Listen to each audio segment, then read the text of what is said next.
ಜೀವ ಉಂಟು ಏನು ಹೆದರ್ಕೋಬೇಡಿ. ಬದುಕ್ತಾರೆ ಜೀವ ಉಂಟಾ?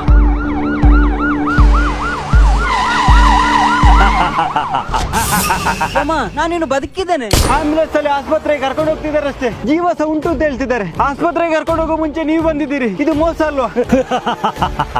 ಇವರಲ್ಲಿ ಆಕ್ಸಿಡೆಂಟ್ ಆದ್ರೆ ಯಾರ ಪ್ರಾಣ ಯಾವಾಗ ಹೋಗುತ್ತೆ ಅಂತ ನಾವು ಕಾಯೋದಿಲ್ಲ. ಅಷ್ಟಕ್ಕೂ ಇದ್ಯಾ ಊರು? ಇವರಲ್ಲಿ ಆಕ್ಸಿಡೆಂಟ್ ಆದ ಕೂಡಲೇ ನಾವಿಲ್ಲಿ ಬರ್ತೇವೆ.